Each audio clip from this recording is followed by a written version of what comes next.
Hey everybody, before we get into the podcast, I just want to let you know about our sponsor. It's a film called Sir John A. and Curse of the Antiquenched. You can get it on iTunes, Amazon, or wherever you get your movies. Check out curseoftheantiquenched.com. Are you telling me that you built a time machine out of a DeLorean?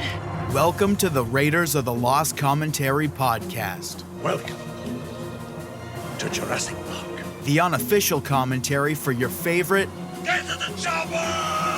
and not so favorite films. The famous comedian Arnold Braunschweiger. Starring your hosts Adam and Matt. Can you dig it? Can you dig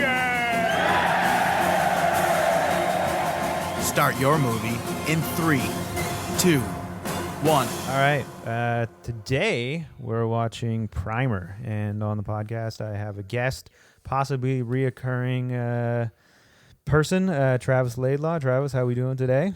Hello, Adam. I'm doing well, thank you. I remember when you and I were in film school, and this movie had been out for a while, but I think we had just kind of become aware of it, or at least I had just become aware of it, and it was something that we really wanted to check out because these guys made a movie for I think $7,000, right? Yeah, okay, so I was wondering when I was first introduced to this. I know exactly when I personally was, but I couldn't remember what year or what part of my life it was. I couldn't remember if it was before film school or after or during. I found it at Blockbuster when Blockbuster would sell random DVDs. I would go there all the time and just buy random stuff. And I remember seeing it for sale for $10 or whatever. So that must have been before film school, because if we talked about this film in film school, which was around 2006? Yeah, I believe 2006. Yeah, then it must have been before that. It must have just come out then, because this film released in 2004. I think it played at the 2003 Sundance. Yeah. And then I think they got released on DVD in 2004. Yeah, so Shane Carruth, who's the writer, director, star, he pretty much did everything on the film. He had no previous film experience and just did it. He managed to pull it off, which is... Well, those are the stories that we loved, right? Like when we were in film school, it was all like Robert Rodriguez, Sal Mariachi. Kevin Smith. Kevin Smith, finding about these people who were able to make films for nothing. And I've always been a huge fan of time travel. So this one, I didn't know anything about the filmmaking before I saw it. So I saw it, loved it, and then started, the DVD I have is the same one I bought at Blockbuster, and it has a director commentary. And I think that's where I learned all the stuff about the production. I mean, obviously watching it, it's an indie film, you can tell. Like a low budget indie thing. But I think he made it for $7,000. There's a crew of 5 people. Pretty impressive. Yeah, and it's his first film. It's the first thing he ever directed. I think he was writing short stories, but not scripts. No, so this is, I think, his first script. This film is I think it had success early on, but I find later now it seems to be developed a bigger cult following with people that like time travel, and time travel films are just well-made stuff. I see it referenced on Reddit quite a bit as heralded as one of the best time travel films ever made. Yeah, when you look up the lists, top 10, top time travel films, it's always, if it's not number 1, it's number 2 to Back to the Future. Right. Usually I find, obviously it's not a common film amongst the general population, but anyone who knows anything about time travel definitely knows about this film. I do remember reading something about that, the fact that they shot they used almost every piece of film that they shot. The movie is 78 minutes, but apparently you could only make an 80-minute film with the rest of the footage or something crazy that. Yeah, apparently. He has an anecdote in the commentary where he's in most of the shots after he yelled cut, he's still holding those frames, the couple frames that it's still recorded until the camera up. So he said he can see in a few shots him actually saying cut while he's in the performance. Yeah, it's funny. That he had to keep in just because he didn't have anything to work with, which that's impressive in itself, right? They did single takes on most of the stuff. They rehearsed enough that they had it completely down beforehand. Yeah, it is, and pretty... it's impressive. It's a lot of jargon, It's a lot of talking over each other. It's really real. I think that's one of the reasons people really dig this film, is because it treats like you're definitely not the audience is definitely not taken for granted, right? You're not treated as stupid at all. No. It's like, hey, here's this conversation, and you try to figure out what they're talking about because they're not going to explain it. I mean, they are going to explain it in depth, but they're not going to dumb it down at all. No, I guess, and he said he was hoping that people would want to watch it time and time again to actually to get it, to understand it a bit more. And I guess in a weird way, maybe intentional or unintentional, it's like the movie's about time travel. Watching it time and time again is like traveling back in time in a way because you're understanding it from a new perspective each time you do, you know? Well, that's what's so fun with time travel movies, right? You watching it again and then seeing like a performance from an earlier scene, now knowing that that was, you know, a version that had already gone back, and you pick up on the little nuances. Like in this film, it's like the earbud stuff. Yes. He's wearing the earbuds later to know exactly, like he recorded the conversations on his first pass through, and now he's gone back in time, and now he's listening to the conversations to make sure he can steer the conversation again how it, you know, in the direction it needs to be. And you don't pick up on that obviously the first time, but watching it back through again, it's fun to sort of pick out like, okay, well, when, you know, at what point was it was the Aaron character already going back, you know? Yeah, I like stuff like that too. They like just watching the film, like I see they very much benefited from the fact that they rented a dolly, you know? Yeah. Troy, Yeah, that must have been. was it Troy Dick? I don't know if that's a made up name or not. It says uncredited was the cinematographer, but like the film doesn't look bad. You know, like, I'm sure that's made up. Yeah. I mean, I think it was just all Carruth. Yeah, He storyboarded. He like pre-shot the whole film. Apparently, I mean, I don't know if it was shot for shot, but definitely every scene on 35 millimeter stills to like get the color timing, like to fully know how he was going to shoot this thing in advance of shooting it. And like, I mean, this guy, I think he was like an engineer or something. Yeah, I believe so. But he didn't know anything about filmmaking. He just apparently went to like rental houses and went to production houses and just like talked to them. And it's like, yeah, fuck, good on you, you know? Yeah, no. Like, that's what you got to do. In a way, I find it like kind of frustrating. Like we try and make stuff every now and then, and like we make stuff that turns out okay, but like you never get to like that Sundance level of success, you know? Well, I mean, it's like the one in a billion shot, you know, first film. I mean, even just to be accepted into Sundance, let alone win the Grand Jury Award and the Alfred P. Sloan Award, right? Yeah, like unheard that's of.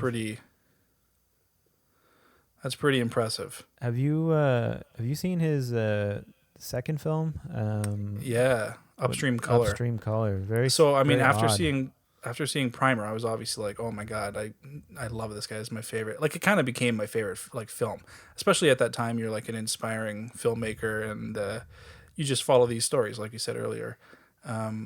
So it took forever for his second film to come out. I actually read an early, like a leaked draft of something he wrote, which was absolutely nuts, and it was super long. And it didn't end up getting made, and I don't know if it was like a pre-version of Upstream Color or just a whole different film, but it was nuts. So I was kind of primed, no pun intended, for another weird film. But I remember it came out, or it was announced that it was playing at the TIFF theater here in Toronto, not at the film festival, but the TIFF building. And I went by myself one night and watched it, and then I got a friend to come with me like a couple nights later, and I watched it again. Yeah, I don't know. I mean, I don't like it as much. It's a fucking weird one. It's a weird one. It's weird. Like, it is so strange.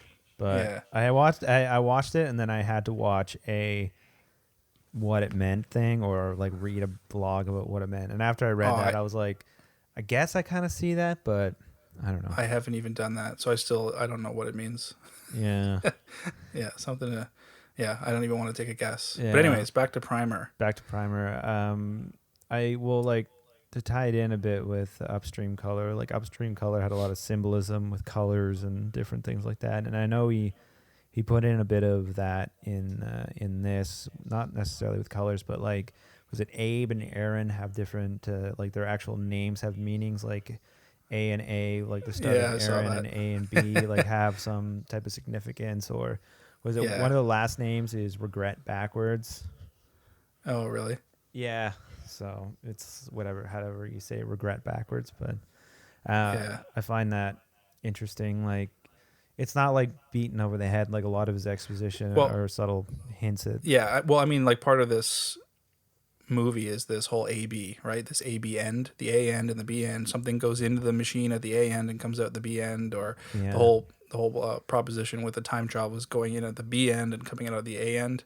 So Aaron, it's like Aaron whatever is spelled with two A's, so it's AA, and then Abe is AB, and symbolizes Aaron was the first one to go through, or I don't know. Yeah.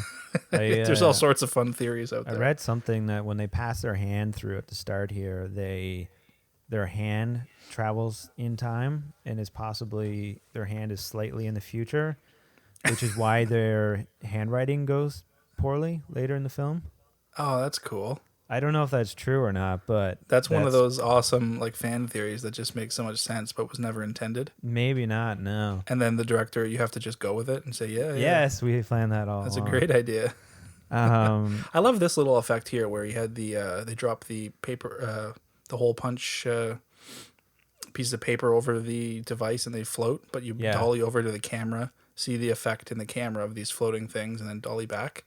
I love those little things, like he pre-shot that, he made a comp in After Effects, and then dumped it out to DV tape, mini DV tape, then played it on the camcorder, and then during the shoot just dollied over to see that shot as though it was a live shot. Yeah. I love that. I love that sort of pre-preparation stuff. Yeah. Because as much as stuff as we have done, I find you get up to the day of shooting and it's like, man, I just didn't have time to prep any of these little no. these like props in advance. You know what I mean? No, it's true. It's so true. good on him for thinking about that stuff. It's true. So the plot of this film, if you don't know, is that two engineers are trying to develop some type of shipping method or something like that, shrinking. Well, okay, shipping? so no, I think to start, it's four dudes who have this, incubator thing, and I think they each take turns coming up with an idea, and then they all follow through the idea, and the plan is to come up with something that they can, get rich off of. So I think whoever's turn it is trying to come up with something that is not affected by gravity. So you're correct with shipping. I think that was the intention. It's like something that has less weight. Right. So it's cheaper to ship and everything. So I think that's what they're initially doing is a weight-based thing. Right. And then in the scene we're seeing here is they're starting to realize that they're creating sort of something that maintains power or something like that, even when it's unplugged, when the system is cut off from power. They don't know what they have, basically. Right. And then they unintentionally create time travel or a version of time travel. Yeah, well, they put this Weeble in, and we'll come up to the scene in a bit, but I guess the whole plot sort of starts with Abe coming to Aaron and saying, like, listen, I put this Weeble in, and I've been running all these tests, and I'm finding this fungus, this aspergillus something or other, which is like a protein that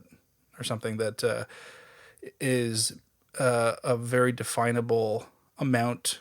I guess what am I trying to say here? It grows a very definable amount over very specific times. So they know. So they know exactly like how long it should take for this protein to grow on something. And he's saying it's, he's getting it in a much shorter time. It doesn't make any sense. So I think that's what sort of kicks off how they start to realize put two and two together and realize something. Then I think Abe says something about he then puts his watch in and he pulls it out and it's like 23 hours right have passed on the watch extra or something like that. Right. It's a little bit of a puzzle, Yeah. They don't really give you all the information in this movie, that's for sure. No, which I believe is intentional in a way, to be like sort of confusing like that in the film so that they can, I don't know, stitch the story together the way it sort of makes sense with the multiple timelines and going back in time so many different times and going back and resetting other timelines. Yeah, we were just talking before we were recording about trying to refresh ourselves with it. I did watch it. I watched the film with the commentary, and then I started doing a bunch of reading to try to understand more about the various timelines and how exactly the box works. And it's pretty dang complicated, but it makes sense. There's only a couple holes that kind of pop up in this, and maybe we'll get to those when we see them. I'll point out. Like, I guess that's the interesting thing, right? Like, so many different films have done time travel, and I guess like the most recent one being Endgame, doing time travel, like their version of it. But Yeah. it's funny, like all the different films that do it, and like all the different rules of like quote unquote movie time travel, right? Well, like Endgame is the total. Who cares? We're just time traveling. Nothing gets changed, really. Right, and we break all the rules that we said we were gonna not break. Yeah, I mean, even Back to the Future breaks a lot of rules, but I think with time travel movies, it's not about rules because we don't really know, right? There's a bunch of different universes and that you could, your time travel story could take place in, right? Is it like a causal loop? Is it, are you branching off and making multi dimensions and stuff? But it has to be consistent to its own. It just needs to establish what it is and then be consistent to its own story. Yeah, You know, and I think, Back to the Future does that. Obviously, there's a lot of paradoxes that come up, but right. you don't care about them. What did you think of Interstellar's time travel? I loved it. Yeah, like it worked. Yeah, for I mean, that. it's the most like realistic time travel to me because it wasn't someone. I think the problem is going back in time, whereas Interstellar was more about like basically just the flow of time at different rates and losing time in the sense of going forward in time. Yeah. Right. Get close to a massive object, and your time moves slower in relation to someone not as close, and so then he gets back to the ship and his kids are old. Like that scene is. Yeah, It's been memed to death with him crying. Yeah.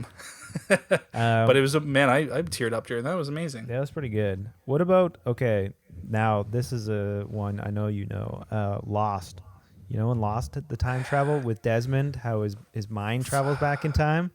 Man, I barely remember Lost. Oh, dude. I mean, I season. remember it, but time travel was in the first season? No, the No, first that was season later. was That was great. like season no, yeah, it 5, was right? like Yeah. season 3 or 4.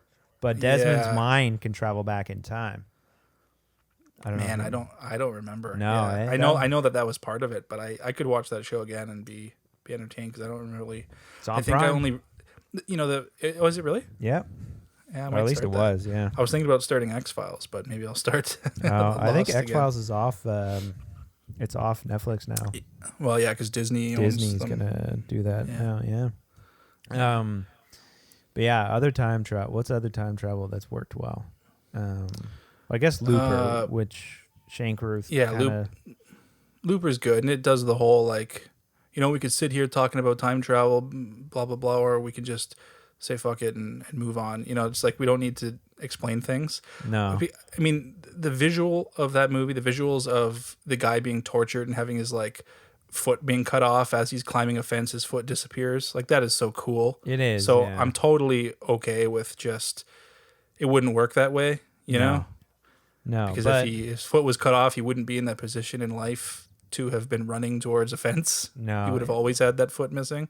yeah. But there's ways to, I guess, explain it. Yeah. Predestination. Have you seen that? I've not. All right. Well, that I would say that's based on the short story by Heinlein called "All You Zombies." Okay. Really short story, but it is the most mind fuck of all time travel stories. It's like, what if all the paradoxes we just did them? Wow. I don't even want. If you haven't seen it, I don't want to say anything about it. But Ethan Hawke, and it's absolutely fantastic. It is so twisty and loopy. Huh. I Yeah, thought definitely give that a Predestination- watch. Yeah, okay. I'll have to check that out. I never. Yeah. Is there a film of the similar title where death With just keeps Sandra- trying to find Sandra them? Bullock, Nah, I don't know. Maybe. Premonition. Premonition. That's the maybe. I don't know. Yeah, no, Predestination. Definitely check that out. And if you want to talk about it, I am down for doing that one because Oh. that is nuts. That'll be next on the list. Yeah. So is this the party that's always the party that's referenced a lot? No, right? no, this isn't a it. So different this party? this is just a random. Look at that focus. Yikes. I know. Everything's out of focus. Where am I supposed to look? I know.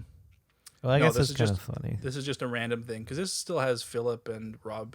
Is it Robert? Robert and Philip, the other two guys? Yeah, I believe that's. Yeah, the so name. this is still when they're like, They're I think involved. this is just like getting Rachel's that girl's dad or something because he's a capital investor or something. I think that Right, was just right, meant right, to be right. like them looking for an opportunity to pitch some idea. I love that his wife in this is his sister. Oh, is it? Yeah. I didn't know that. That's hilarious. I would never be able to cast my sister as All my right, so wife. here's the first sort of here's the I would guess Act 2 beginning, right? Okay. So this Where is Abe is like, okay, essentially here it's like Abe has come back and now he's about to tell Aaron. that he just time traveled. Yeah, but what I love of the movie does is he doesn't say, they never say time travel. You know what I mean? Right. That is so awesome. They just sort of Abe in the following couple scenes. Yeah, see, Aaron already has the Earpiece earbud, in. right? So he's technically Aaron. So he's acting along then. Yeah. He's the This whole second revelation- version of himself, right? Yeah, It's yeah. version 2, I think. Yeah, it's version 2 at this point. I mean, you don't know that. You're supposed to think it's the It's first time. It's You're and this is supposed the to think first time Abe- he hasn't, but he already knows what he's gonna come and tell him at this point. Yeah. Right here, you're just going on, okay, Abe knows something and he wants to lead Aaron around and show him how he discovered. And I like the way they do that. Instead of him saying, hey, I did this stuff and I believe it's time travel. Right. We just invented time travel. He just goes, I want to show you some stuff. And he just sort of tells him things and makes Aaron figure it out for himself. Yeah. But I love this. I love this, this protein buildup, with the Weeble stuff. I think that's a great way to bring up that, you know, there's some sort of time element involved here. Missing time. You know, there's no way this protein could have grown this much in the amount of time it was in there. Right. And the reason I brought up Sphere before we started recording is because they do the same thing. Have you seen Sphere? I've not. No. Oh, okay. Well, never mind. I mean, it's right in the beginning, but I'll say it anyways. okay. Well, they find a ship. I guess, you know what? It's right in the beginning. It's the whole setup. They find a ship in the bottom of the ocean that has like this low level hum or something electrical in it. But it is covered by like coral reef or something that only grows a certain amount of inches every 7 years or something. And it's covered in like multiple feet. Like there's no way to have gotten something under that unless it was from thousands of years ago. Right. Okay. That's their whole setup. Oh, It's like okay. some kind of ship. Yeah. Anyways, I just love that kind of stuff. Because how else do you bring it up, right? Yeah. No, it's Except true. for just being like, oh, time travel. We put a switch and now we're back 30 years. the Project Almanac. Have you seen that? Project Almanac. That sounds so. That was like familiar. it was like the big budget time travel movie they did with like teenagers, like maybe 5 or 6 years ago. Oh, maybe I didn't see. It's that. worth a watch. Like it's fun, but it's big budget, so it's kind of cool. Okay. So I mean, I guess like the equivalent to that, just for namesake or whatever, is that like scene in Back to the Future where Doc sends the DeLorean back with the watch, and then the watch is a minute faster or slower or whatever it was. Yeah, but they're just doing it in a little bit more of a Scientific way. original way. Yeah, instead of it being a device. I mean, he does say that he puts his watch in, but he's just running through, you know, what's the discovery process before thinking, hey, I should put my watch in. Because the thing here is they weren't trying to develop time travel. Like, whereas in Back to the Future, he's trying to make time travel, so it's already a preconceived, Right. you know, thing he's looking to Yeah. To invent. But here they're just trying to do something else. So I like how they're focusing on the aspergillus protein to bring up. So I'm guessing that's something Shane Carruth probably researched to, like, the writing process of this kind of fascinates me in the sense of, like, obviously he is smart enough to figure out, like, his version of time travel that's based on the science of the time, but also, like, research like this fungus or research whatever else, you know? Well, what drives me nuts. So I read, or maybe it was part of his commentary that. Okay, I'm gonna have a couple things here. I have this theory that, you know, when people, I think we touched on it earlier, where like you didn't do something intentionally, but after the fact you make it seem like you did. Yes. And I think this happens a lot with filmmakers. Like, oh, how did you come up with this idea? And in his, I mean, maybe he did. I'm not gonna shit on him, but he says something like, oh, he knew he wanted to do a story that was about trust, and way before there was any time travel or sci-fi elements, it was about trust and like a group of people who have to challenge their trust with each other. It's like, really? Maybe that's how real writers started.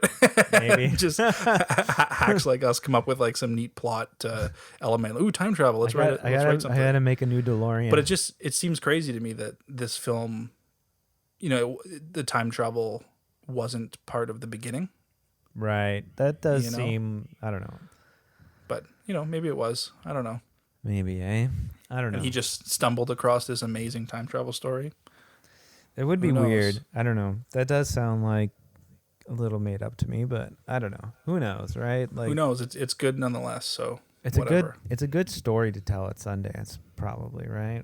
Well, I'd never really had time travel in mind, but really I just wanted to do a story about people and connection. Well, and trust. what it is like it makes you feel. I think it makes you sound more like an actual writer or like someone who properly develops ideas. Right. And I don't think there's anything wrong with like a lot of the ideas I come up with. It's like a lot of them start with a shot. Like I'm just listening to music and I like see something in my head like, ooh, it'd be cool having a guy standing at the edge of a pier while he's looking up into the sky and slowly something starts coming through the clouds, and you're like, ooh, and then that starts your actual idea and it becomes an alien invasion movie or something. Right. That's how a lot of my ideas start. Is just But at the festival, like a shot. when you get But at the interviewed- festival, I'm not going to say that. I'm going to be like, oh, I always like the thought of family protection and like how far people will go to, whatever. yeah. don't That's know. what you gotta have your I canned don't know. answer, right? Maybe that's just us hacks. Who knows? When you go to the museum and you see this like big like blob of paint on a canvas and you're like, then there's like a paragraph write up about this is protesting this like thing that happened. It's like Yeah. that, there's a paragraph write up for this blob of paint on the canvas that explains it to you. Yeah. It's exactly the same. Yeah, well, it's assigning meaning after the fact, and the meaning could totally make sense. But like, I go through this at work a lot. I work for a TV studio, and they we're very often like rebranding big channels and things, and we have to like have whole pitch things all up the line to the higher ups, and I mean they go all out trying to come up with reasoning for everything. Okay. But a lot of the time, like they'll come up with like a design for something, and then the assigning of the meaning happens later. It's not like we want this new branding design to represent breadth of content and a lean back experience rather than a lean in, or these real weird buzzwords. Yes. But really the design that you're talking about just happened by someone just making something that looked neat. It didn't start with, anyways, I don't want to shit on I'm sure that happens some places, but No, I know what you mean. I just think there's a lot of assigning after the fact, which is okay, whatever. I think it's You're right. fine too. I think it's fine Yeah. too. I think it's just people like to gravitate towards the like somebody had this master plan this whole time. You know what I mean? Like they like that idea. They gravitate toward that. It's easy to write about. It's easy to put in a headline, other than just like, yeah, I just thought a time travel movie would be pretty sweet. Yeah. So back to Primer. Yeah, so they just I wasn't paying attention here actually. I think they Abe just walked Aaron through the whole thing, and now they're both on board here, I think, with what's going on, right? Yeah, I think so too. They're gonna start the And process now that Abe's about to drop the bomb, that he's already went back once. what if we built a box big enough for people? Yada yada yada. And then he's like, they're just sitting here casually in the back of their truck. We would need a place where we could house this thing. Oh, hey, look, a U-Haul. Right. But I guess he took him there to show him that the other Abe is actually the Abe. Yeah, so he's back in the day that he previously did, and the original Abe. I mean, I guess technically he's the original Abe, but now he's back reliving the day from a different perspective, and they're seeing first Abe walk into the thing to get in the box, right? That's from what I understand as well. But Yeah. but the Abe on the truck is technically Abe too. Or Well, no, I mean it's the second live through, but it's Abe 1, right? yes. Because he actually is the one that came back. So Abe he's 1 seeing is going into the time machine now. Once he goes in the machine, he becomes the other guy. He becomes Abe I guess 2, it's right? perspective. It's how you look at it. Yeah, I guess so too. You know, like I guess why I'm saying he's Abe 1 is because he already lived. He already lived the moment that the other guy's about to live. Right. So that would make him 1, wouldn't it?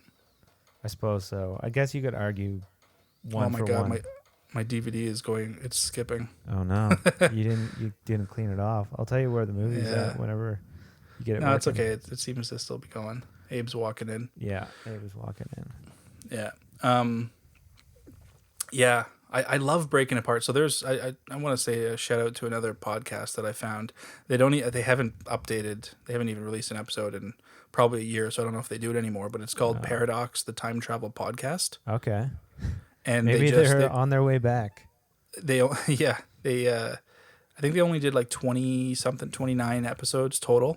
But basically, they just only talk about time travel films, and they just break them down, and they don't give reviews or anything, but they just break them down in regards to the story's logic and the consistencies within the story. So they tell you like, okay, there's this many timelines, there's this many versions, and this version does this and this and this. Like they try to just break it down so that it's the time travel aspect and the timelines are understood. And they do everything from Harry Potter, Prisoner of Azkaban to Primer to kind of whatever. It's pretty good. It's a good listen. So I listened to that before watching this because they break it down pretty well. Oh, that's cool. Yeah. I do like the simplicity of the boxes as well. That there is just these boxes. You know what I mean? Yeah. Like they're nothing special. They're nothing. It's a typical indie prop, eh? Just like tape some wires to the outside of some sheet metal held together with some PVC. Yeah, like Apparently those were a nightmare. Like they just fell apart on them. Oh, really? Yeah. Oh, yeah. I guess it's again with indie props. So it's an interesting concept how the time travel works. You have to. So what they're doing is they go in the morning and they will turn on the machine, and if they want to travel back to that morning, they have to have the machine on for that whole time because they have to. So they turn it on at point A. They have to wait till the machine reaches point B, right? Yes. So if they want to get in it at the end of the day, let's say 5 p.m., they have to leave the machine on till 5 p.m., then get in it at point B. And then they have to stay in it with oxygen for the amount of time that they're going back. And then they jump out at the right time to end up at point A. So it's interesting because it's not an instantaneous time travel. There's a lot of waiting. You know, it's like get the A point and the B point in the machine, so you got to wait. Like let's say you wanted to travel back in time 2 weeks, you would have to turn the machine on, then let it run for 2 weeks, then get in it, and then you would have to stay in that box for 2 weeks. And then then get out at the A point. But then when you got out, it would be when you turned on the machine. It would be when you turned it on, yeah. So 4 weeks total linear time, but 4 weeks for you. So what they're doing is they're turning on the machine, and then they go and they hang out at the hotel all day, and they look up like stock prices and stuff, and then they go and they get in the machine, and then they go back, and then they come out, and the other thems that would be there are now in the hotel wasting the day, like without being seen by anyone. So then, But it's also not to affect anything in that timeline. right, and they don't want to run into themselves or anything. Yeah, or anyone they But know, which that comes up later with the cell phone call or something, I think, right? Yes, it's interesting the order they do things in, though. You know, they have enough foresight to know to stay out of the loop and just wait. You know. Yeah.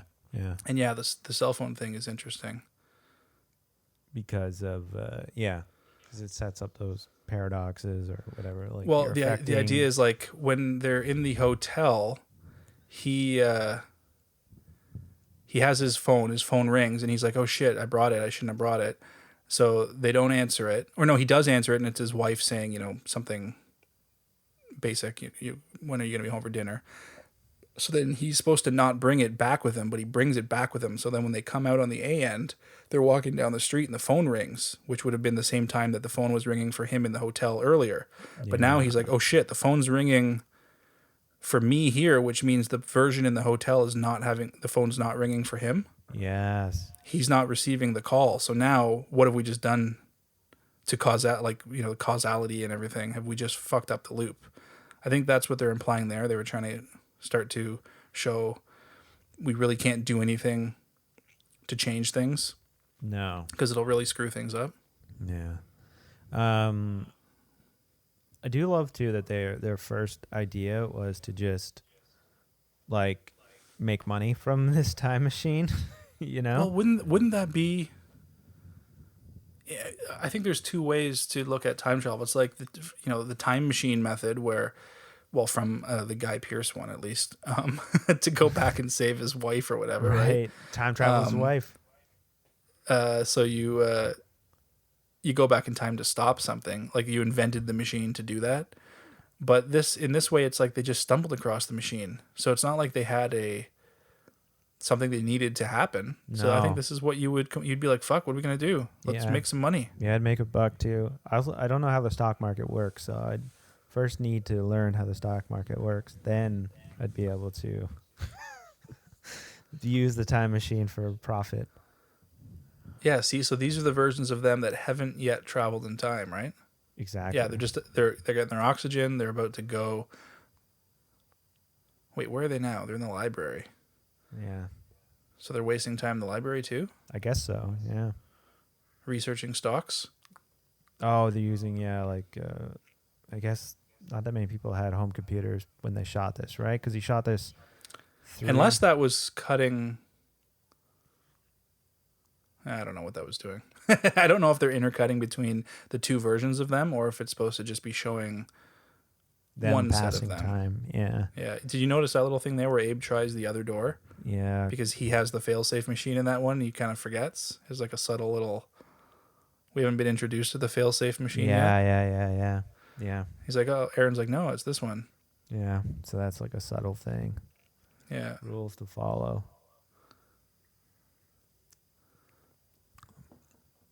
Here's their dolly again. I think the next dolly one's bad because apparently Shane Carruth was operating. Oh no, that dolly's okay. Yeah, it doesn't look too bad. Oh, I think it's this one right here, Oh, yeah. where he like didn't know where he was going. He was chirping himself on the commentary, out of focus, bouncing around. Oh, you got it there. Yeah. Got it at the end. I think Yeah. like some of these older films, or at least on 16 mil, like you forgive some of the bad focus pulls, but now with how amazing the resolution is, the stuff that's out of focus is so much more noticeable now. Yeah, that's true. Like you watch some older films and stuff is buzzed all the time. Like people's shoulders are more in focus than their face, and they just leave it in the cut just because when it projected on film or when you had it on VHS or DVD, like it didn't matter as much. But now, like you can have 4K on Netflix. Like if your focus is off from like the nose to the eyeball, people notice. Yeah. So Oh, another time travel thing. Have you watched Dark? Dark. No, that's a Oh. new show, right? Or a show on Netflix. Dude. That has time travel, eh? Like I almost don't even want to tell you that. No, I'll check. I went into it not even knowing that, and I'll tell you, it is one of the best. Really? Yeah, it is absolutely fantastic. Because I've heard. If anyone's listening to this and you have not watched Dark on Netflix, Work. it is fantastic. I don't know how they wrote that thing. It is so convoluted in such a good way. Oh, I'll have to check it out. Yeah, I got mixed reviews from friends that didn't seem to like it, but Listen, it's foreign, so there's subtitles or that's probably why they overdubs. didn't like it. And I think the people don't watch it with overdubs. Watch it with subtitles. Get the Yeah. real performances from the actors. Yeah, I you know, agree. the overdubs always just make it sound weird because it's not. I mean, they're not there. They're in a room acting to the screen. Yeah. Anyways, that's a good one. Check that one out. Yeah, definitely. So I guess you'd be kind of fucked up from laying in this box for however long. Well, right? Yeah, if you're in there for 6 hours, Yeah, like what would you do? I don't know, but like I think also Bring a I think what DVD happened player, here is please. I think what happened here is he got out too soon because they make mention of if you get out too soon, it can fuck you up. There's like a shock or something you get Oh. from it. So I think that's what this is here. He got out too soon. And I think like later when they bring in the Thomas Granger stuff, Yeah. I think what they're implying is that, I mean, obviously that he has traveled a lot in time, and Aaron too, his ears are starting to bleed and stuff, that there's some kind of effect there. But I think they may have been suggesting that Granger got out way too soon too, and that's one of the reasons he gets in a coma so easily or something. I don't know. Oh. They sort of imply that there's some proximity element at play too, like that because Granger's so close to them and they've all been time traveling, it affects them. I'm not exactly sure. There's a few things that, you know, there's some fan theories on that were hinted at in various interviews and stuff, but not explained fully by Carruth. Which is probably he just didn't figure it out. And Well, I'm sure he's got his own reason, but at some point, I guess you just leave it, right? Let people. It's like 2001. Right. If Kubrick sat down and said what everything meant, then right. Yeah. Then It wouldn't be kind what of it is. ruin some of the mystery of it, or I don't know, just people liking it. So this was shot on 16 mil film, which was yep, Super 16, yeah. common at the time for films to get shot on 16 mil film. Long before kind of a big digital revolution where anything indie now is just shot digitally. Even like Upstream Color, I believe he shot it on like Panasonic's camera, right? Like Yeah, I think so. and I mean it looked good. Like he It did look good. it was, Yeah. like I think he shot the whole film with like a macro lens, but like did you remember that? Like the focus was Well- just like almost impossibly like fine in that. Yeah, maybe. I think he also said, I can't remember what lens he shot on this, but he said there was definitely some fisheyeing going on. So in this, they were constantly like putting the camera far away and zooming in to not see that rounded. Oh, just the vignetting. I don't know what he shot on, but yeah, the vignetting. Oh, okay. I'm guessing they just rented like they shot on probably one of the Arri SR 16s or whatever Yeah, like whatever we used in in film, school. Like that was pretty much the Yeah. standard 16 mil. But that's cam. it, right? Like in 2001, I mean, that's what you did. Yeah. You're not going to shoot anything on. When was? No, that was much later. I was going to say like the XL1s and everything, XL1S that they 28 days later, but that was like 2005 or something, I right? think so. Yeah, I can look it Because up. that was out right when we were in film school. Because I bought the XL2. Yeah, XL2. I remember that thing. It was not. Yeah, it looks so cool. I think it still looks cool when I think about It does. It does. It does look cool. Because you could change the lenses on that too, which we never Yep. did. But No, never took it off. Just stick with the kit lens that you were sold. 2002 is God. when 28 Days Later came out. Oh wow. So they shot Okay, that so it was on around- the so it was around this time. XL1, right? Yeah, So- I think it was the XL1S, Yeah. Which and they used the like adapter to get 35 mil lens on it. yeah, they had a PL mount on it, but that's an entire like But they also had proper. I mean, I hate when people say that. They go, "Oh, they only they shot on this camera." It's like, yeah, but they were still professionally lit and everything. You know, they and had a wardrobe crew and makeup and rig production and design. everything, and they Oh, were no, able to my- bring it to like a post house that could deal with that properly. You know. Yeah, So there is a bit of like, I don't know. You see that every now and then. People like there was like a post on Reddit that went kind of viral. Somebody just bragging about making something for not that much, but without like the mainstream cameras like Red or Arri or whatever. But it's like they still shot on like the Canon, whatchamacallit there, what's Canon's big flagship camera there? right now, Yeah. Canon's camera. Yeah, they're like ENG style, not ENG style, but like reality TV style. Oh God, I don't know. Yeah, it'll come. I to don't me. know. It'll come to me. Yeah, well, nowadays it's like everyone shoots on a Red, right? Yeah, Especially like coming up indie because there's Yeah. just so many Reds out there. It's like you want to shoot on the Red, and then when you start getting a little better, you know, you're shooting on the oh God, Arri. Yeah, the Arri or whatever. Yeah. But the cameras just they do such a good job now. You know, there's so many options. Christ, you can even shoot on. You know, people are shooting feature films on like the A7Ss. You know. Yeah, I have one of those too. I don't use It's it more for that, about but- it's you know, if you have good lighting and you have good lenses, you don't have to have like a fantastic camera to still get something that looks great. No, it's true. You got to pick your battles. But yeah, like I remember that DVD. I mean, I would say lighting is kind of the most important, wouldn't you? Yeah, well, that and sound, I think. Well, yeah, sound. I'm always gonna. That's apparently the. I don't know if we're synced up because my thing was skipping. Yeah, The display on the box is just the camera display that they've the screen, the LCD screen. Okay. So he made something in After Effects, then put it to mini DV tape, and then played it on the camera and put the camera screen behind that to make it look like a digital display. Oh, yeah, they're pumping gas right now. Oh, okay, so I'm behind. Oh, yeah. So I might bring up stuff that's behind. That's okay. Yeah, sound, man. Sound is so important. It's like, I mean, for everything, but especially indie stuff. It's the killer. It's the. Yeah. We've talked about this forever. Everyone always talks about this.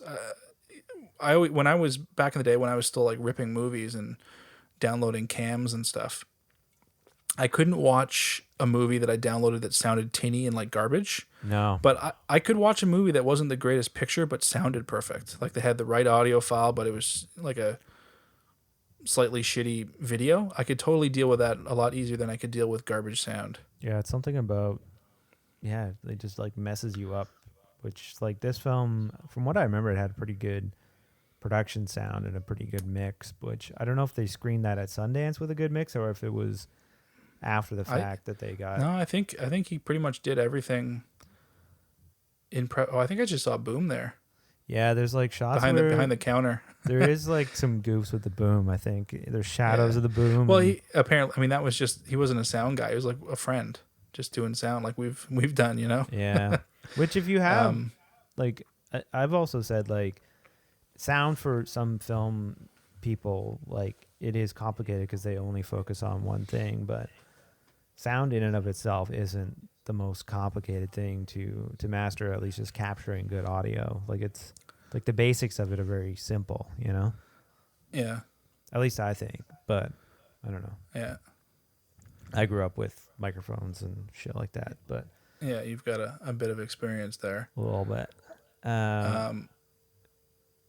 Where are you? I'm going to try to skip forward a little bit. Oh, I just I'm entered around the park where they're looking for the cat. Okay, I'm around the 46 minute mark, coming on 47.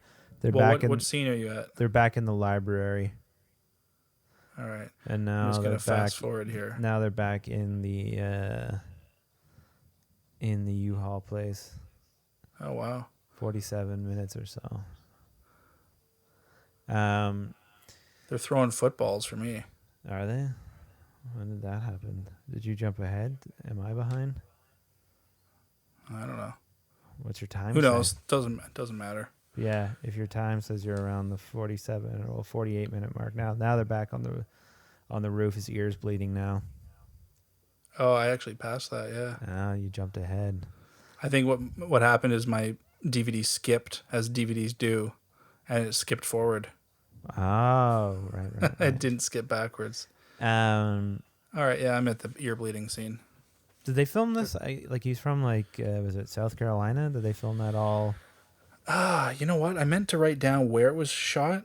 I thought it was like Dallas or some crap, wasn't it? Oh, maybe. I don't know. It would be funny if it was Dallas, given how much stock footage we've used from Dallas. Yeah. Oh God. Yeah, I don't have know it where it written. is, but I know he's from. I know he's from Myrtle Beach, so I don't know. It could Right. be. They could have. Well, shot you know it what? there. What's fun about this is it's. Oh, here's the counter. Are you in the kitchen? No, in the no. Garage. garage. Yeah, never mind. We missed it again. That's what I was talking about earlier. It's one of these things where it's like his parents, catered. His dad apparently was on set every day and did most of the slates. You're a pure little indie film. Yeah, which is And mostly practical lighting. like a real not skeptical, but like a critical person could look at it and be like, oh God, this looks shitty or that looks shitty. I think it looks pretty good, man. When I first saw it, at least I was like, this looks cool. I liked all the green in it. I like anything green after I saw The Matrix. The Matrix. Anyway, so this scene where they're looking for the cat, look at how grainy that is. Yeah, it's pretty. But there's apparently something- this happened in the transfer to 35, like blowing it up to 35. Apparently he said it was not like this. It was pretty crisp. I mean, that's possible, but like, there is something though, a difference though of like, if you had digital grain, it wouldn't look as good. But like, there Yeah. is something about film grain that we're sort of. It's something like, I don't know if this is just because I'm used to film grain, just growing up watching film, or if it being organic and like, if you have digital, it's more of like a fixed pattern sort of noise you get on like a digital camera, Yep, no, for sure. But I mean, it's funny that we're in an age where you're adding grain back into things now to make it look Yeah. more real or film-like, right? Yeah. Oh, it's too crisp. We got to add grain. add some grain, make it look not so good anymore, which is like all we tried to do back in film school was like, make it look as crisp as possible. I think this whole scene was a little. They talk about the cat and whether they're gonna find it or not find it. I think it's a little homage to Schrodinger's cat. To what? Sorry, Schrodinger's cat. who's that? Oh, you never heard of Schrodinger's cat? Like the thought experiment? No, explain it. Cat. So there's a cat in a box that may or may not emit some radiation and kill the cat. So the cat is the cat is not either alive or dead. It is both until the observer opens the door, and the wave function collapses and then defines the cat as being alive or dead. Oh. It's a probability thing. But yeah, I'm surprised you've never heard of Schrodinger's cat. Holy shit. I've definitely heard one of those like of like, if you observe something like changes. Well, or, yeah, it's like- only once, quantum mechanics and everything. When you observe something, the wave function collapses and it becomes that thing. It's sort of like you can't measure both the the speed and the position of something. Yes. Okay. You can measure one or the other. I guess it's like the information collapses, the wave collapses. I don't know. Stuff to blow your mind. Yeah, for smarter people to explain. Yes, exactly. I read about all this shit all the time. Like I am a big nerd on theoretical physics and all this stuff, and I can never recall anything when I'm just in a conversation. While I'm reading it, I'm like, yep, I know this, I know that. Great. Next time we get in a conversation, I'm going to bring that up, and I just butcher it. Maybe I did an okay job with Schrodinger's cat, but that one, like I got the gist of it, but yeah. I don't know. There is some of that stuff. I do try and explain simple theories to people when they're asking about stuff, but I don't know. You know how people are always like, oh, people go crazy when the moon is full. It's because the moon's full. And I'm like, the moon's full every night. You just don't see it. yeah, my mom was always like that. Yeah. Oh, I knew your brother was going to be crazy tonight. Like, Mom, come on. Right. I knew it. Yeah. Like, what about all the times you didn't know it? Yeah. Anyways. The other thing, it happens in threes. People always, things always happen in threes. Like, no, you just stop and start counting when you arbitrarily feel the need to. Well, it's like 11:11. 11:11, the time. Why Make a why wish? is it always 11:11? It's not. You just made a thing about 11:11. Like when it's 11:27, you're not looking at it going, "Oh my god, it's 11:27." Right. Yes. You just make a deal about it when you see 11:11. Yeah. Yeah. It's always those things, but different for the cat. Yeah. So this moment is where they're like, Aaron is freaking out because he thinks something's changed. Because of the cell phone. Well, now they're in the cell phone. Sorry, I was still at the muffin part. So now they're walking down the street for me. Are they for you Yeah, too? he's just and he realizes he has the phone, so the past him won't get that phone call. Yeah. So he is now the one who has gone to the past. Right. So he's making the bets now. So now there's a version of him in the hotel room. Right? Right. Actually, I think. You know how I would make money, and I just thought of it now. I would bet on sports. Well, yeah. I think I understand sports betting better than the stock market. Horse betting. There's a great time travel yarn written by David Gerald called "The Man Who Folded Himself." Okay. It's a pretty short, like almost like a little novella. It is like the best written time travel thing. It is so awesome. But it starts with. It's a cool book. It starts with him going to the horse races and then constantly going back. And it's this book with like hundreds of characters and all of them are him. Oh, that's interesting. And it just goes so insane. Versions of him from the future and the past all intersect. Yeah, check that out. The Man Who Folded Himself. Huh. Interesting. Not Little about time yoga. travel literature. No, it's not about yoga. Here's a little filmmaking shot here, eh? Like shooting through the two doors, the slats. Yeah. I think you're a little behind, but yes, I know what you mean. It's funny that those type of shots come up a lot in like indie stuff, eh? Like making a frame within a frame. Okay, I got Abe pouring milk. Yeah, he's drinking the milk right now. All right, so I'm almost there. We're within like a second or two of each other, so it's close enough. I keep fast forwarding it. So yeah, at this point in the film, there is a double of Abe, right? Or Aaron in one of the attics, right? Okay, well, I mean, so they met very early on. The wife says, "Oh, I hear something in the attic. We should call pest control." That is one of the Aarons has come back to the beginning and dumped His original self. the original self in the. He's like Yeah. not gassed him. I think he did the cereal thing. Put something in the cereal and put him up in the attic. Yeah. So that's what you're hearing. You don't find that out till the end. Right. Yeah. Yeah. Which again, the first time I watched it, like I just thought it was whatever. Just So what just happened here is, so Aaron wants to punch his boss in the face. He's like, I just want to punch that asshole in the face because apparently he stole an idea from them or something, and I want to go back in time and then tell myself not to do it so that I can feel what it's like. But right. yeah. But you don't anyways. have to suffer the consequences of it. Exactly. So Abe is like, that's so stupid, whatever. So Abe gets woken up in the middle of the night by kids hitting cars and setting off their alarms. And he suddenly has this thought, like, and he calls Aaron and says, listen, these kids just woke me up. We could go to your boss's house right now. You could punch him in the face, and then we'll go back in time and we'll go stop those kids from hitting the cars. We'll go stand out there.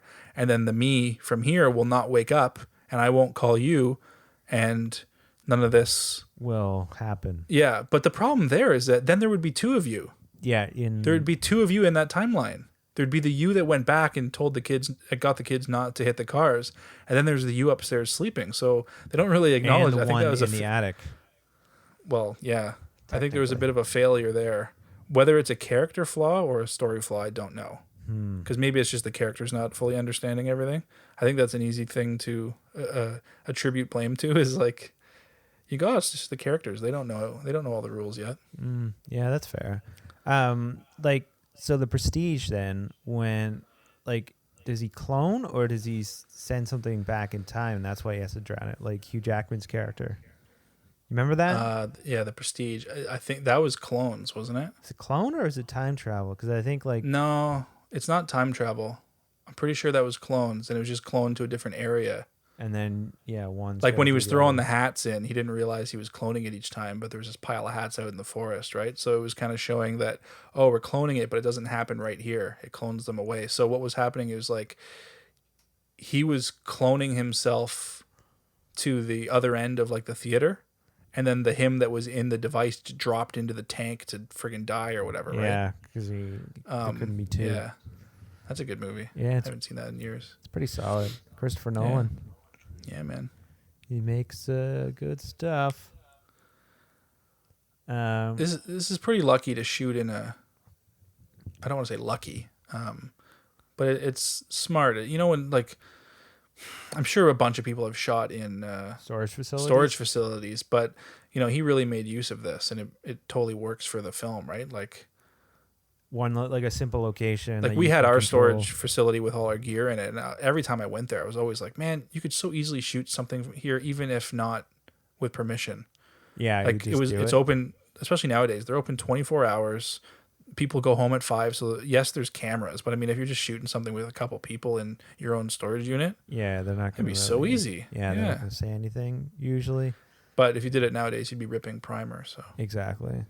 Unless or Storage Wars. yeah, That's the crossover everyone needs to see. The Storage Wars primer. You know, Yeah. they open up the I used to watch that, man. Storage Like, Wars.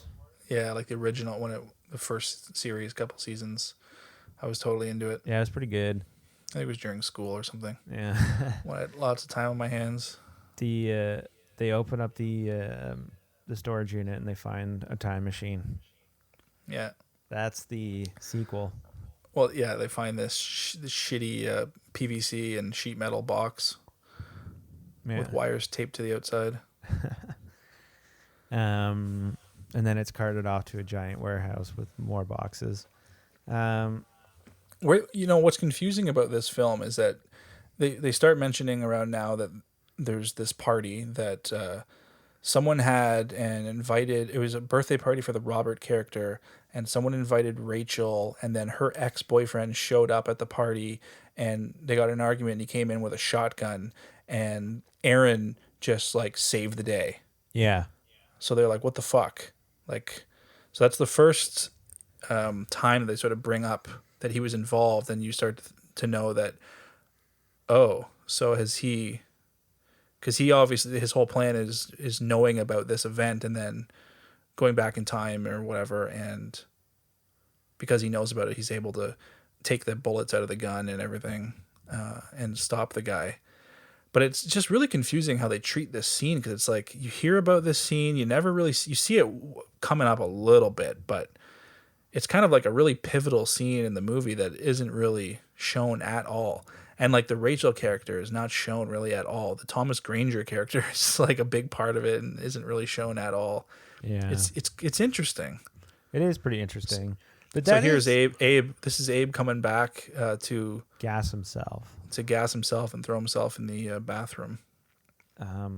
That is something like I don't know. I hear a lot like if you're gonna make a indie film, like make something like a horror, because horror can be interpreted in multiple different ways. Comedies, people find it funny or they don't find it funny, or drama, like whatever, right? But like something like this, where it's like either you get it and you understand it and you're like, oh, I got it, or you don't get it and you don't want to seem like an idiot, so you're like, oh yeah, I totally got it. So like, you know. Sure. I don't know. It's along that same line where it could be interpreted in multiple ways, so that kind of helps its success, I think. You know, Yeah. like the mystery leaves you wanting questions and maybe gets you into it a bit more. You know what I mean? Like you stay invested more, or you Absolutely. You don't want to answer everything. no. I find myself getting into that trap when I'm writing and stuff too, where I feel like maybe have too many loose ends, or you want to be too smart and like explain everything. Yeah. I think you can't do that. No. You got to just let the audience figure some stuff out, a lot of stuff out. Yeah. It's like Pulp Fiction with the briefcase, right? Like you don't need to show what's in it. That's the whole point. I mean, that's a little bit different. I saw a thing, cinematography post on Instagram recently. It just showed the rig, how they made it. You know what I mean, with the light in it, with a battery pack on it. I was like, it kind of ruined it. Yeah, seeing the magic trick. Yeah, exactly. I watched. Look at the color. Look at the color of the grass behind Aaron. Uh, It's really interesting, like color timing here. Like the greens are almost made like, just like the green is just taken out of everything. do you think that's just the film stock they shot on, or No, I think he intentionally graded it that way. I think he was saying it was too blue and green, like too sunny and green and blue. Okay. I mean, it's just interesting that it's almost like the first half of the film is very green, and then the second, like all this outdoor stuff is so orange, yeah, I mean, maybe it was intentional. and all the storage stuff is really orange, but all the garage stuff in the beginning had this really cool green hue to it. Yeah. Do you think that that's intentional, or do you like? Because like, I mean, 16 mil color timing and the early he 2000s. says it was intentional. so So, but I'll who take knows? his word for 'Cause it. it could just be film stocks, and like if they did practical lighting, all those fluorescent lights have that green tinge to it, right? So, Well, like look at that rooftop stuff there. That wasn't orange at all. oh, you're in a different spot now, but Well, no, now I'm in the weird zoom into the papers. oh, okay, yeah, but yeah, I'm back in that. But yeah, I know what you mean. Yeah, like it has a look, which is interesting. Well, it's a little. It's maybe not as consistent as some bigger films would be. no, But I mean, that's what you get. The guy's doing everything. yeah, but even Yeah, now, we know all about that. yeah, yes, very well. Like fuck. And what the problem is, it's creating this thing in me where like I'm only trusting myself now, and that's a bad thing, you know. Oh, yeah, I totally get what you mean. Like, Whereas like fuck, I'll just do this and I'll do this and I'll do this because I know what I want, and you start to justify to yourself that that's the way it's got to work. But- And it's like, well, then your short film is going to take 2.5 years because you're doing everything. is it that way because of like you only want yourself doing something, or is it that way I'm- because you know what, you I'm don't just wanna such pay? Like it's just like it's Well, money it's a too. mixture. Yeah, it's a mixture. If I had money, I would prefer to hire people. Like the short film I'm doing right now, the last short film I did, I hired someone to do the score. I would love to hire someone to do this score, but I just don't have the money, so I'm scoring it and I'm doing the sound design, I'm editing and VFX and that's more of a product of money. But at Yeah. the same time, I don't know. Maybe I could find someone that would volunteer.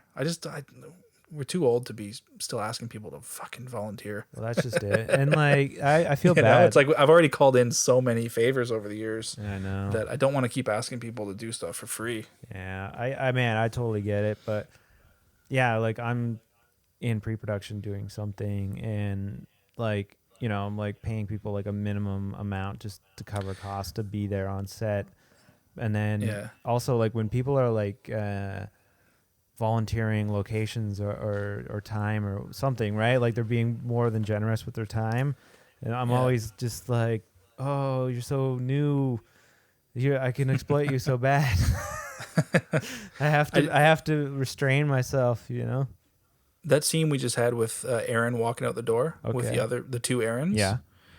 That's interesting because that's the Aaron that has already gone through that scene and has already drugged himself and fought himself is now fighting the Aaron who has not gone through with that yet, but he's just planning to do it. And they talk it out, or he can't beat him. I guess he's too weak or something because the one who has done less time travel events is stronger. But that one, let's just call him Aaron 2,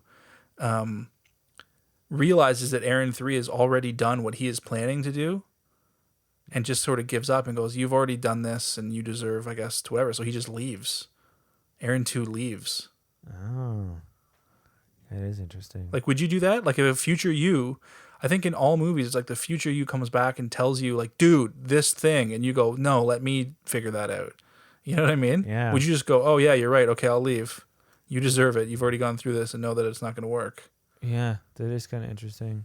Yeah, I wonder what you'd do. Like, I guess if you have all your stock market money, you can go off and live another life. Yeah, but it's like, yeah, well, I mean, but it's like that Aaron has to leave his family.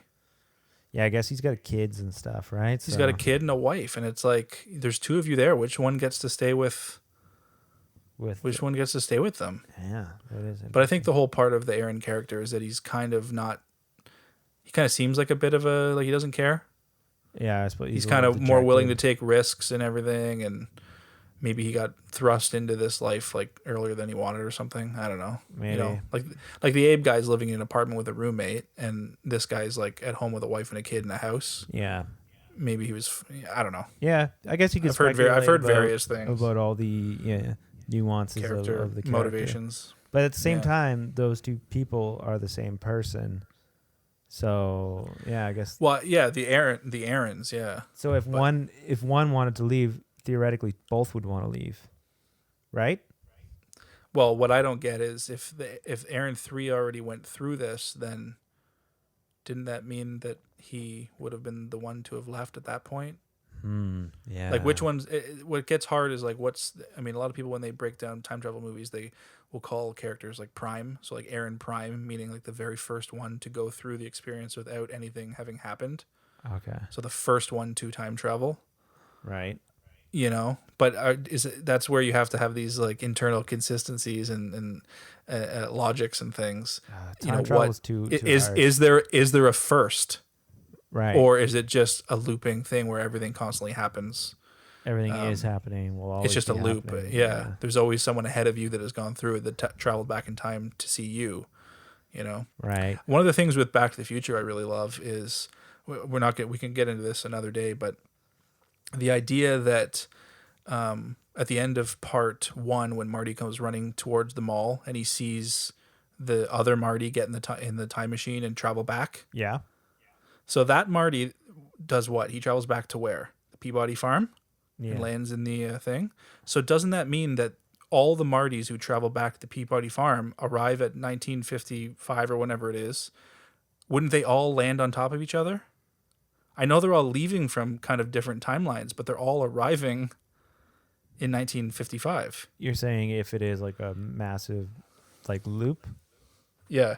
Okay. I sort of see And we'll get into that later. Never mind. I have a whole bunch of Back to the Future theories. We'll do another episode on Back to the Future. Like a deep dive. Yeah. And like the fan theories that Doc would have known this and he actually would have sent that Marty to a different time, and that's like the Marty who sucks in the future and yada yada. There's all sorts of fun theories. That is interesting. You notice Back to the Future 1, Doc, when he pulls out his gun, already has an Old West gun.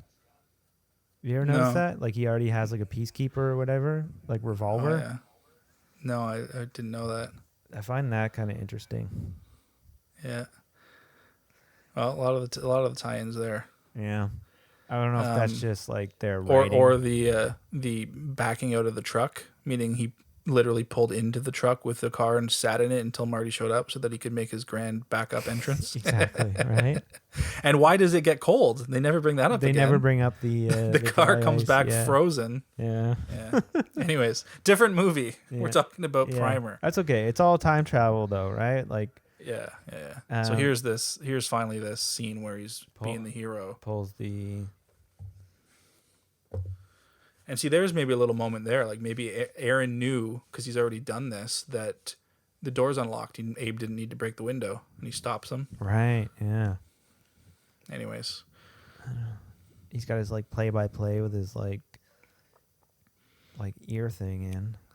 Yeah. Both of them do. Yeah. Oh, not that one. Oh, Abe's is gone there. Yeah. Little continuity there. Oh no, he put it back in. Oh, maybe it was just hanging. Yeah. What about Bill and Ted's time travel? You know what? I mean, that's sort of the fantastical, like.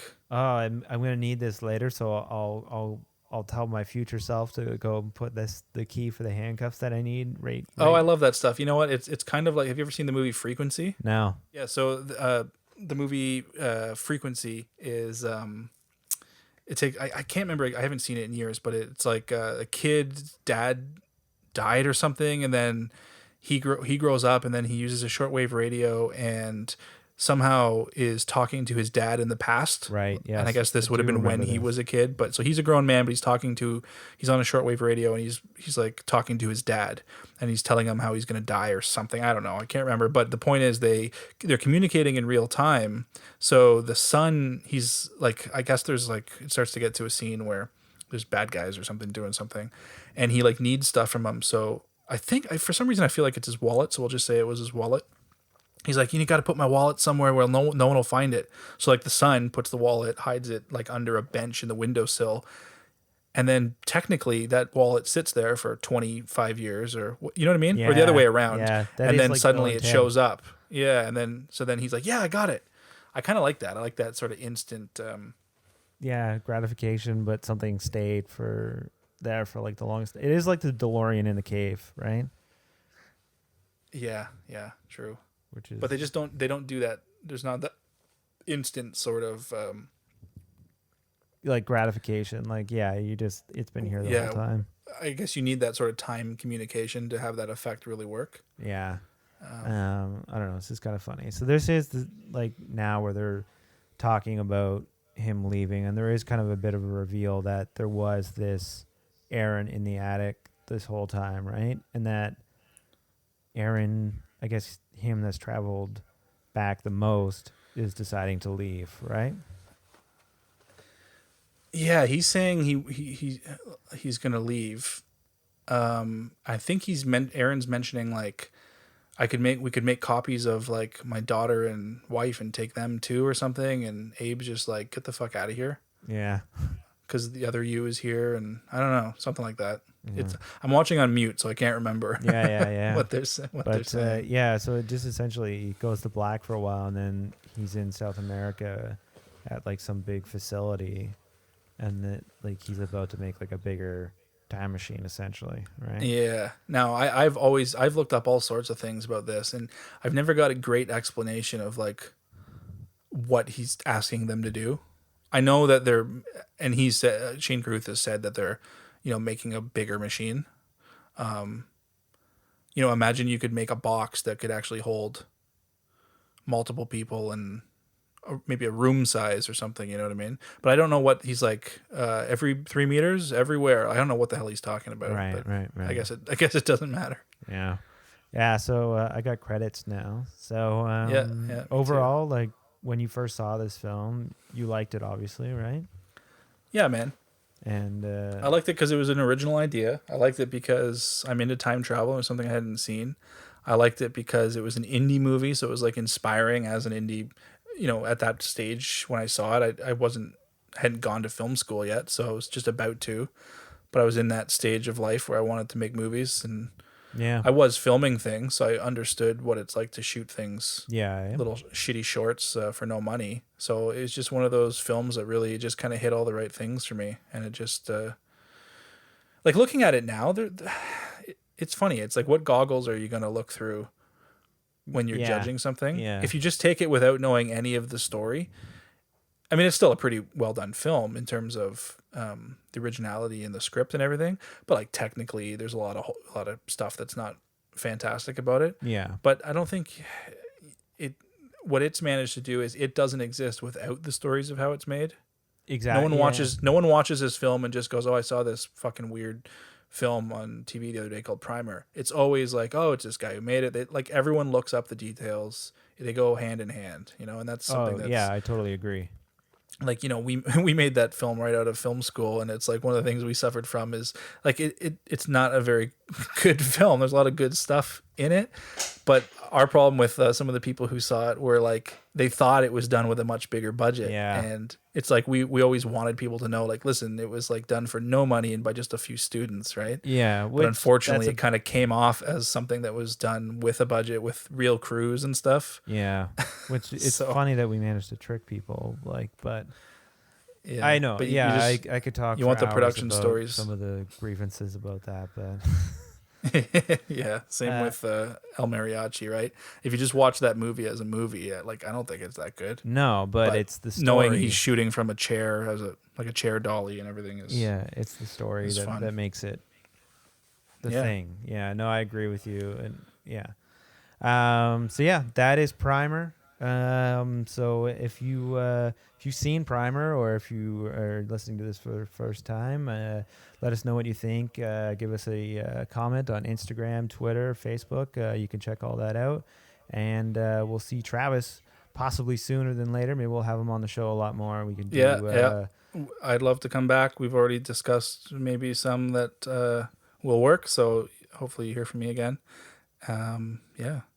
You can check me out at Shastman on Twitter and Instagram, or my website, travislaylaw.com. Wonderful. Thank you. Cool. Thanks, Ed. That's it, man. Game over, man. Game over. Thanks for listening. Be sure to subscribe, rate, and review the podcast. And be sure to follow us on Twitter at Lost Commentary, on Instagram at Raiders of the Lost Commentary, and like us on Facebook. I'll be back.